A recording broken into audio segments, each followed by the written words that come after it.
अंधेरी रात, चांद की हल्की रोशनी, दूर कहीं से आती एक अजीब सी हंसी। लोग कहते हैं यह बदनसीबी की निशानी है, कुछ इसे मुर्दाखोर कहते हैं, लेकिन असल में यह जंगल के सबसे अनुशासित, बुद्धिमान और शक्तिशाली शिकारी जानवरों में से एक है। यह कहानी है हाइना की, एक ऐसी मखलूक जो सिर्फ जिंदा नहीं रहती बल्कि पूरे पारिस्थितिकी तंत्र को संतुलित रखती है। हाइना हजारों सालों से पृथ्वी पर मौजूद है। फॉसिल रिकॉर्ड बताते हैं कि इनके पूर्वज यूरोप और एशिया तक फैले हुए थे। आज ज्यादातर हाइना अफ्रीका में मिलती हैं। ये जंगल, सवाना, पहाड़ी क्षेत्र और रेगिस्तान तक में अनुकूलित हो चुकी है। अत्यधिक गर्मी कोई समस्या नहीं। इनकी सफलता का राज अनुकूलन क्षमता है। हाइना की 4 मुख्य प्रजातियां हैं। पहली, स्पॉटेड हाइना, सबसे शक्तिशाली, सबसे ज्यादा सामाजिक और मजबूत कबीला प्रणाली वाली। ये अफ्रीका के सवाना में आम है। दूसरी, स्ट्राइप्ड हाइना, जो एशिया और उत्तरी अफ्रीका में मिलती है।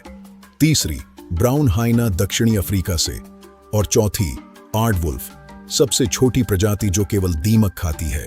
हाइना का दिमाग उनके शरीर के अनुपात में काफी विकसित होता है। शोध से साबित हुआ है कि वे जटिल समस्याएं हल कर सकती हैं, सामाजिक रैंक याद रखती हैं और रणनीति बनाकर शिकार करती हैं। इनकी हंसी असल में एक संचार प्रणाली है। ऊंची आवाज का मतलब उत्साह, तेज हंसी का मतलब तनाव और गहरी गुर्राहट प्रभुत्व दर्शाती है। यह सिर्फ आवाज नहीं, एक भाषा है। हाइना समाज दुनिया की सबसे अनोखी व्यवस्थाओं में से एक है। यहाँ कबीले का नेतृत्व मादा करती है। मादा आकार में नर से बड़ी होती है और भोजन पर पहला अधिकार उसी का होता है। हाइना की काटने की ताकत लगभग 1100 psi तक होती है, जो हड्डी तोड़ सकती है और पूरा कंकाल चूर कर सकती है। इसी कारण जंगल में कुछ भी व्यर्थ नहीं जाता।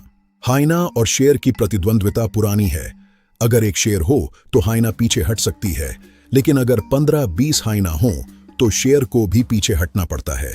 टीम वर्क इनकी सबसे बड़ी ताकत है। ये रात में शिकार करती हैं और 60 किमी घंटा तक दौड़ सकती हैं।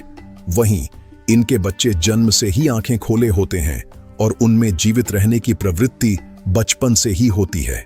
आज आवाज की कमी और गलतफहमियों के कारण इन्हें खतरा है, लेकिन हाइना जंगल के सफाई कर्मी हैं। वे बीमारी फैलने से रोकते हैं और पारिस्थितिकी तंत्र का संतुलन बनाए रखते हैं। इनका पाचन तंत्र बहुत मजबूत होता है और ये शरीर का 95% हिस्सा उपयोग कर सकती है। एक रात में 80 किमी तक यात्रा कर सकती हैं और जंगल में 12 साल तक जीवित रह सकती हैं। रात की वह हंसी जो हमें डराती है, असल में जंगल की एक जीवित भाषा है। हाइना सिर्फ एक मुर्दाखोर नहीं, एक योद्धा, एक रणनीतिकार और जंगल का एक महत्वपूर्ण हिस्सा है।